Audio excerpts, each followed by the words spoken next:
Allow me to reintroduce myself. I am Count Vladislaus Dracula. What's up, guys? It is the Captain speaking, and today we're gonna be watching the Lord of Bats attack.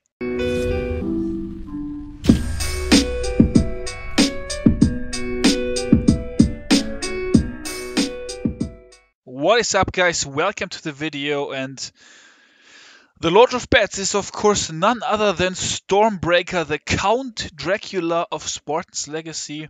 He has well, for now, I guess, perfected the bat attack strategy and is absolutely destroying bases left and right with it. We're gonna get into how awesome his performances currently are a little bit later in the video. As you can see in this one, he even swagged the Queen ability, in case you missed that.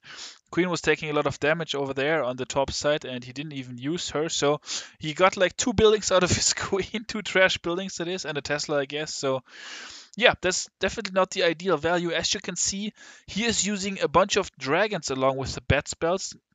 The bats, of course, targeting those defenses, doing a great job here in the middle of the base, destroying, a lot of the buildings that would be dangerous. However, in this case, as you can see, the single inferno is actually still up, and that is definitely unfortunate. That's something you never want to have happen in a dragon attack. However, this one dragon here is already able to damage it quite a bit, and then 3 more dragons are going to be able to lock on to it. Actually, are going to be able to lock onto this single inferno, and thankfully going to take it out really quickly.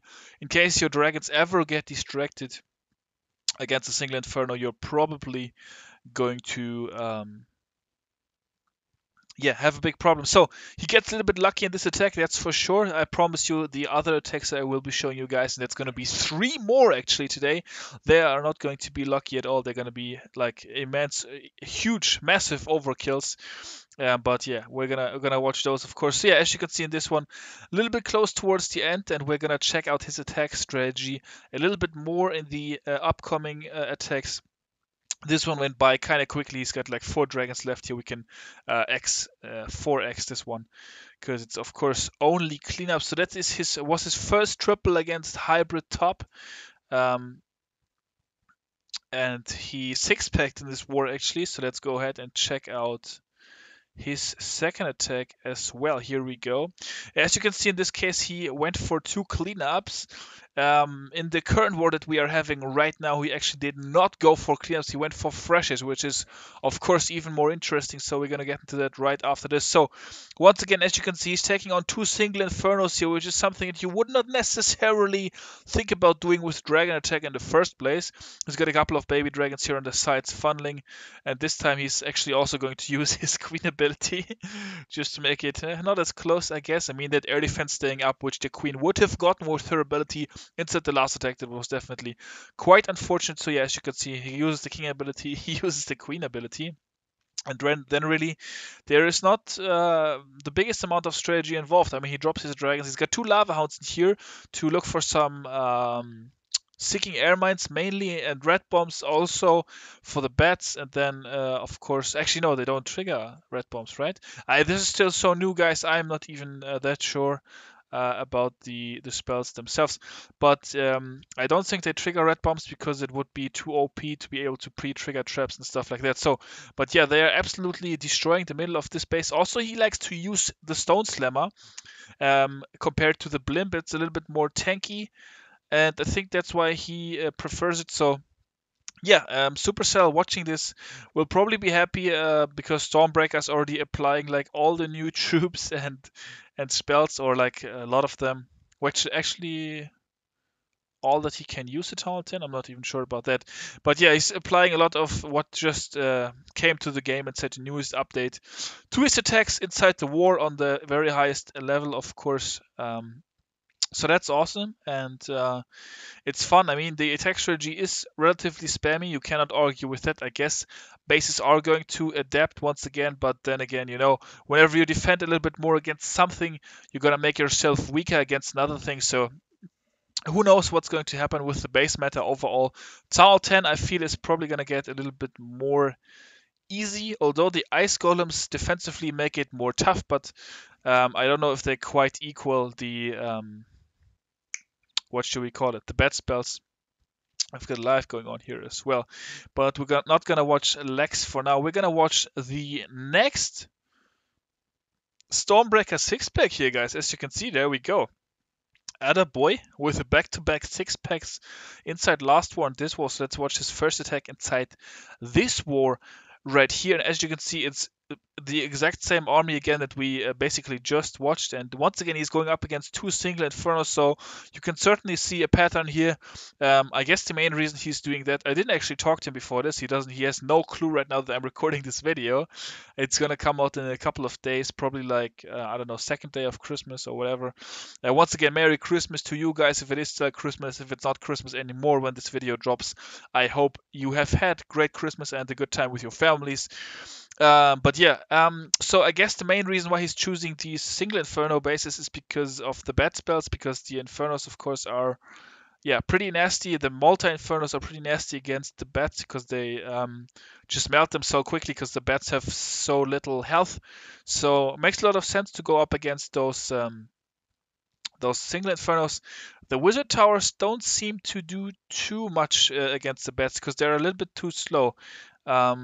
To really do any damage. I mean, Wizard Towers are not slow, but compared to the speed of the bats, they are slow. So, yeah, a massive swarm of bats, as you can see here. Look how quickly they kill the Wizard Tower. That's what I meant with the Wizard Towers being just like too slow for the bats in the ground. Expo back end right here, Expo, I should say. Yeah, that is not really gonna stop him either. This is a massive overkill. This guy put all the red bombs he had on the back end here, it looks like. With that Wizard Tower and Tesla farm, he definitely did want to get Larload, but you know, Stormbreaker, he's the Lord of Bats, man. He's Count Dracula. He's not gonna use Lalo, man. He's gonna use the bats, of course. By the way, Stormbreaker has, of course, already had several requests by the Swarm on joining them, but it declined them. He's gonna stay with Spartan's legacy. Yeah, the bats, they say, would fit in quite well over there, but yeah, that's not quite going to work out. He's got playoffs to complete with us here. So, no, just kidding, of course. But we've got one more tech, guys, to watch. One more tech to watch the second Stormbreaker triple inside the current war. As you can see, it's also nice and quick. He takes care of this base in just a minute and 50 seconds. So, yeah, that is crazy, guys. So, Stormbreaker, come on now. The baby dragon, really? They got 1 billion. Could have used the wizard over there, man. That baby dragon was not worth. I guess he just had the army cooked up already and thought, well, it's going to work over here. This time, as you can see, he's actually going up against 1 multi-inferno. However, this one is pretty close to the perimeter of the base, so the dragons are probably going to take it out before it can like do anything to the bats. I guess that was the thought process behind this one. As you can see, the Stone Slammer coming in from the top.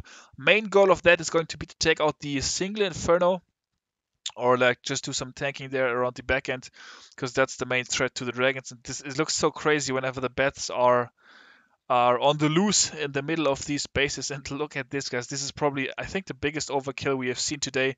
Even the Stone Slammer is going to survive the entire raid. I don't think it even pops. I'm not sure. I watched this just a couple hours ago, but I've already forgotten again. Yeah, the Stone Slammer does not even pop. That's crazy, guys. That's certainly insane attack strategy right here. And yeah, I thought I would have to share this with you. Let me know what you think, guys. Let me know what you think about this in the comments. Is it cool to use? Is it too spammy? Is it too easy? I mean, in my opinion, yeah, it seems pretty easy, but you gotta find the right basis for it. Tunnel 10 is supposed to get easier and easier, just like Tunnel 9 used to, because eventually Supercell is gonna want to release the next Town Hall level, and everybody's gonna want to move up Town Hall level. So it makes sense. I mean, it certainly seems really strong right now. I'm probably gonna try it out as well. Although my attack strategies, I actually 6-packed with Hawks Tunnel 10 this war, so a lot of stuff seems to be working. And then once again, as I mentioned, once the bases gear against the bat spells more, then it's probably going to be easier to triple with other attack strategies again. I don't know, guys. Let me know what you think about the Lord of Bets, the Count Dracula of Spartans Legacy. Stormbreaker dropping the back-to-back 6-packs, 4 triples in a row, 12 stars in a row. That's definitely awesome stuff at Channel 10. So definitely worth sharing, guys. And yeah, short and sweet video. A lot of gameplay today. I hope you enjoyed it. Let me know. And that's going to do it for this one. Until next time, the captain will see you all later. Peace out.